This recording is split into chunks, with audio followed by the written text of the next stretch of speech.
Hello friends, हम आज second topic start करेंगे, परमाणु संरचना, एटॉमिक स्ट्रक्चर। ठीक है, सबसे पहले बात करेंगे हम एटम की, परमाणु। ठीक है, एटम क्या होता है? परमाणु तत्व का वह छोटे से छोटा कण जो किसी भी रासायनिक अभिक्रिया में भाग ले सकता है परंतु स्वतंत्र अवस्था में नहीं रह सकता है। परमाणु विद्युत उदासीन होते हैं। क्या कहते हैं कि जो सबसे छोटे से छोटा एलिमेंट हो जाए, ठीक है, जो भी रासायनिक अभिक्रिया में भाग लेगा, ठीक है, केमिकल रिएक्शन में भाग लेगा, पर वो स्वतंत्र अवस्था में रह नहीं सकता है। ठीक है, एटम है वो जो स्वतंत्र अवस्था में रह नहीं सकता। ठीक है, अब एग्जांपल ले लेते हैं हम। जैसे हमारे पास ओ है, ऑक्सीजन है। ठीक है, ये क्या है? ये O है, एलिमेंट है। इससे मिलकर क्या बना? अब है तो ये ऑक्सीजन, ठीक है, जो ये O2 है ना, हम इसको जानते हैं कि ये O2 है ना, ये ऑक्सीजन है। ठीक है, पर ऑक्सीजन को डिनोट हम किससे करते हैं? O से करते हैं। ठीक है, जो O2 है ना, ये नेचुरल अवस्था में पाई जाती है। ठीक है, जो ये O2 है ये O से मिलकर ही बनी है। ठीक है, O + O क्या बना? O2। ठीक है, इसलिए जो O2 है वो तो है मॉलिक्यूल, और जो O है ये है परमाणु। ठीक है, तो परमाणु जो O है ना, वो किसी भी रासायनिक अभिक्रिया में भाग ले सकता है। ठीक है, लेकिन ये अनस्टेबल होता है। ठीक है, ये क्या है? स्वतंत्र रूप से स्वतंत्र अवस्था में रह नहीं सकता। ठीक है, ये अनस्टेबल होता है। इसलिए जो मॉलिक्यूल हैं वो अपनी स्थायी अवस्था में पाए जाते हैं। ठीक है, जो एटम है ये अनस्टेबल होती हैं नेचर में। ये एग्ज़ाम में वैसे डेफिनेशंस नहीं आती हैं। ठीक है, खाली मैं आपको बता रही हूँ कि ये होता, क्योंकि आपको इनके बारे में भी नॉलेज होनी चाहिए। ठीक है, तभी हम आगे क्वेश्चंस कर पाएंगे ना। ठीक है, नेक्स्ट है मॉलिक्यूल, अणु। तत्व तथा यौगिक का वह छोटे से छोटा कण जो स्वतंत्र अवस्था में रह सकता है अणु कहलाता है। अब बात वही है, इसमें क्या है? इसमें तत्व है और यौगिक है, कंपाउंड और एलिमेंट। ठीक है, कंपाउंड और एलिमेंट का छोटे से छोटा कण जो स्वतंत्र अवस्था में रह सकता है वो मॉलिक्यूल है। ठीक है, जो एटम था वो स्वतंत्र अवस्था में रह नहीं सकता था। ठीक है, पर जो अणु है ये स्वतंत्र अवस्था में रह सकता है। ये एलिमेंट से भी बना हुआ हो सकता है और कंपाउंड से भी बना हुआ हो सकता है। ठीक है, फॉर एग्जांपल वाटर, H2O। ठीक है, ठीक है, फॉर एग्जांपल वाटर। नेक्स्ट है एटॉमिक वेट। किसी तत्व का परमाणु भार वह संख्या है जो यह प्रदर्शित करता है कि तत्व का एक परमाणु कार्बन 12 के परमाणु के 1/12 भाग द्रव्यमान अथवा हाइड्रोजन के 1.008 भाग द्रव्यमान से कितना गुना भारी है। क्या बताता है? एटॉमिक वेट, किसी एटम का भार क्या होता है। ठीक है, वो क्या होता है, क्या डिनोट करता है एटॉमिक वेट? कि जो कार्बन 12 के परमाणु है ना, ठीक है, उनका 1/12 भाग का द्रव्यमान, ठीक है, और हाइड्रोजन का भार कितना? 1.008। ठीक है, इनके द्रव्यमान से कितने गुना भारी है। ठीक है, और मोलिकुलर वेट क्या बताता है? वही बात है, ये एटॉमिक वेट था, ये मोलिकुलर वेट है, अणुभार है। इसमें यहाँ पे परमाणु के कार्बन 12 की बात कर रहे थे हम, और यहाँ पे हम अणु की बात करेंगे। ठीक है, इसमें भी क्या है? अणु कार्बन 12 के एक परमाणु के 1/12 भाग से कितना गुना भारी है। ठीक है, आगे समझ। नेक्स्ट है मोल कंसेप्ट। इसमें सिर्फ आपको ना ये एवोगैड्रो नंबर है ना, एवोगैड्रो नंबर ये इम्पोर्टेंट है। ठीक है, ये याद रखना है आपको, एग्ज़ाम में डायरेक्ट पूछा जाता है कि एवोगैड्रो नंबर की वैल्यू कितनी होती है। ठीक है, कितनी होती है? 6.022 × 10⁻23। ठीक है, कार्बन के जो 12 मोल है ना, कार्बन के 12 ग्राम, या हम उसको 1 मोल, ठीक है, कितने परमाणु होते हैं? 6.00 इंटू 10⁻23। ये क्या है? हमारा एवोगैड्रो नंबर है, ये वैल्यू एवोगैड्रो नंबर है। ठीक है, एवोगैड्रो नंबर की ये वैल्यू होती है, आप ये याद रखना। ठीक है, और एक और फैक्ट है कि 1967 में मोल को इकाई मतलब यूनिट, ठीक है, 1967 में मोल को क्या इकाई यूनिट के रूप में स्वीकार कर लिया गया था। ठीक है, अब अगर हम कोई एग्जांपल ले मोल का, ठीक है, मान लिया हमने वाटर ले लिया H2O, ठीक है, H2O ले लिया हमने।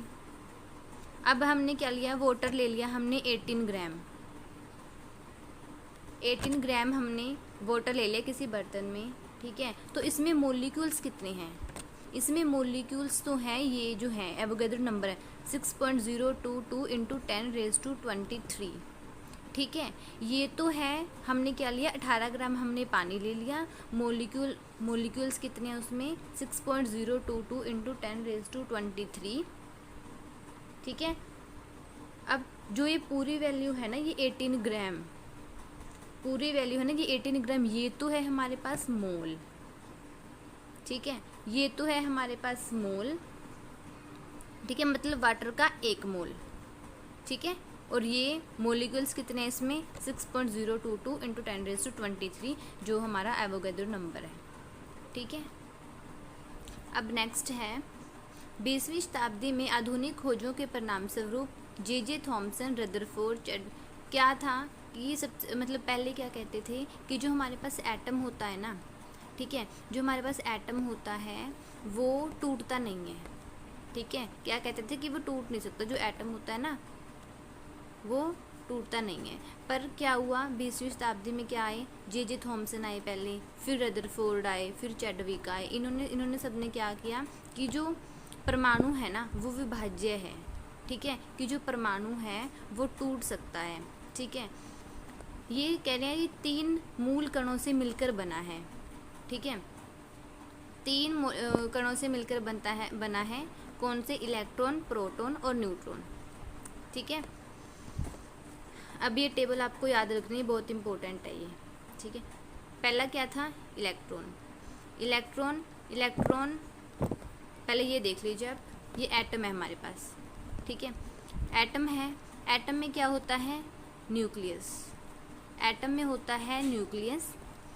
न्यूक्लियस में क्या क्या होते हैं? न्यूट्रॉन और proton.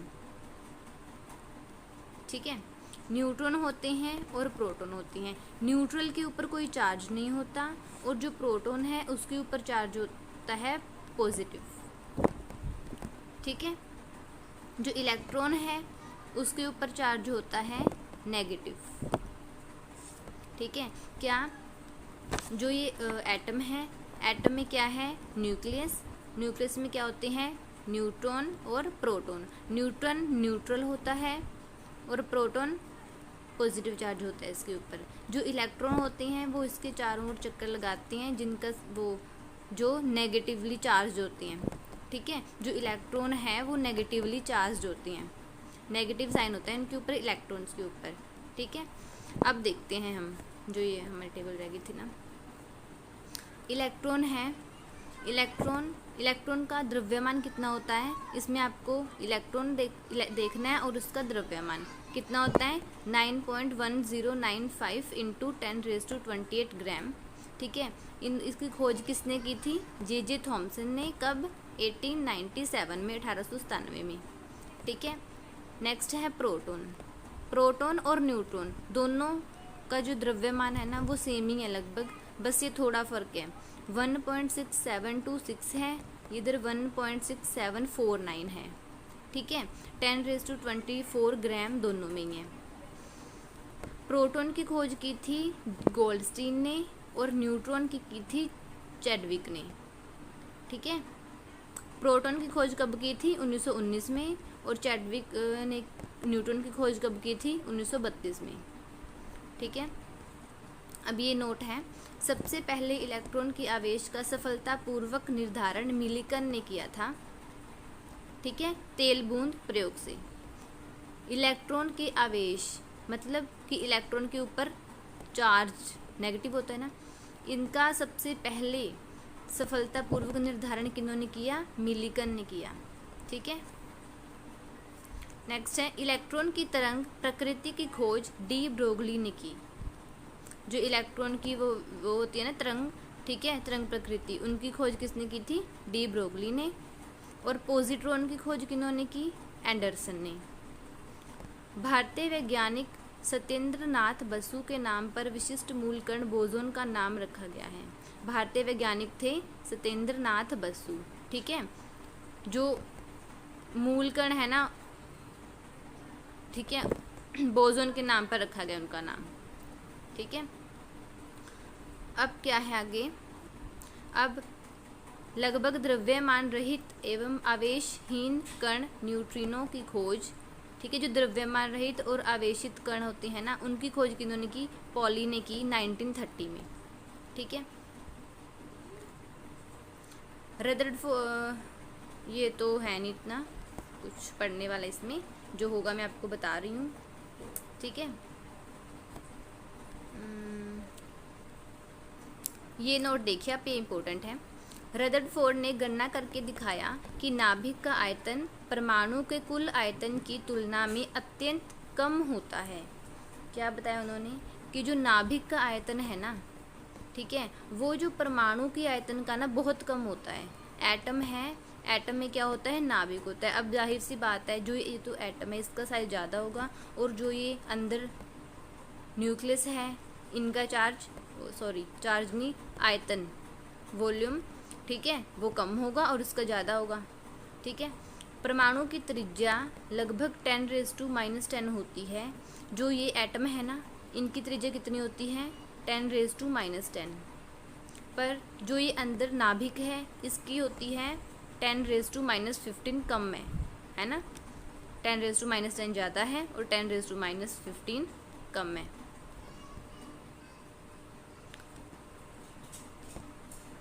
Next is atomic number, कि एटॉमिक नंबर क्या होता है।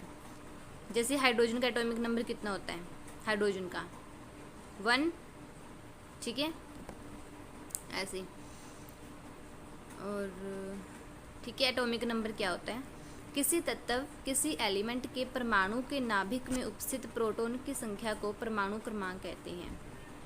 किसी तत्व के परमाणु के नाभिक में उपस्थित प्रोटॉन, क्या कहा इन्होंने? कि हमारे पास कोई एलिमेंट है, ठीक है, उस एलिमेंट के परमाणु में जो अंदर न्यूक्लियस है ना, न्यूक्लियस में क्या क्या होता है? न्यूट्रॉन और प्रोटॉन। ठीक है। कह रही हैं प्रोटॉन है ना, जितने अंदर प्रोटॉन है वही एटॉमिक नंबर होगा। ठीक है। मास नंबर क्या होता है? किसी परमाणु के नाभिक में उपस्थित प्रोटॉनों और न्यूट्रॉनों की संख्याओं का योग उस परमाणु की द्रव्यमान संख्या कहलाती है। कि किसी एटम के न्यूक्लियस में प्रोटॉन और न्यूट्रॉन, ठीक है, प्रोटॉन और न्यूट्रॉन का इनका सम कितना है वो हमारी द्रव्यमान संख्या है। ठीक है। और अकेले प्रोटॉन की बात करें वो हमारा एटॉमिक नंबर है। ठीक है। द्रव्यमान संख्या क्या होती है? प्रोटॉन और न्यूट्रॉन दोनों को प्लस कर देंगे वो हमारी मास नंबर आ जाएगा, द्रव्यमान संख्या आ जाएगी। ठीक है। नेक्स्ट है क्वांटम नंबर। क्वांटम नंबर क्या होता है? अब ये जो क्वांटम नंबर है ना, ये थ्योरी इसीलिए ही आई थी, जैसे ये हमारे पास एटम है, ठीक है, एटम है, इसके चारों ओर ना इलेक्ट्रॉन नेगेटिवली चार्ज होती है ना, वो चक्कर लगाते रहती हैं, ठीक है, बहुत स्पीड से। अब क्वांटम नंबर है वो सिर्फ ये बताने के लिए आया था कि इलेक्ट्रॉन की पोजीशन बताने के लिए आया था वो, ठीक है, क्वांटम नंबर इलेक्ट्रॉन की पोजीशन बताने के लिए आया था, पर ये डिफाइन नहीं कर पाया एग्जैक्ट पोजीशन इलेक्ट्रॉन्स की। क्यों? अब जैसे हम मान लेते हैं एटम है ये, ठीक है, मतलब जैसे साइड में ना क्लाउड है पूरा, और जो इलेक्ट्रॉन है बहुत तेज़ी से मूव करते हैं, ठीक है, बहुत तेज़ी से मूव करते हैं, तो जो ये क्वांटम नंबर था ये एग्जैक्ट नहीं डिफाइन कर पाया। इन्होंने क्या लगाया? सिर्फ प्रोबेबिलिटी बताई, ठीक है, अंदाज़ा लगाया सिर्फ कि ये यहाँ पे हो सकता है, मतलब एग्जैक्ट नहीं बता पाई, उसके आसपास ही बता पाई। क्यों? क्योंकि इनकी स्पीड बहुत ज़्यादा होती है इलेक्ट्रॉन की, ठीक है, तो एग्जैक्ट तो डिफाइन कर ही नहीं पाई, ठीक है। बाकी हम नेक्स्ट वीडियो में करेंगे, ठीक है। जो इनके टाइप है ना, कि principal quantum number, azimuthal quantum number, magnetic quantum number और स्पिन क्वांटम नंबर, ठीक है, ये हम नेक्स्ट वीडियो में करेंगे, ठीक है। अगर आपको कुछ भी पूछना हुआ तो आप कमेंट कर देना, ठीक है। कुछ भी पूछना हुआ इस टॉपिक के रिगार्डिंग आपको तो बता दूंगी मैं, ठीक है। ओके बाय, टेक केयर, जय हिंद, जय भारत।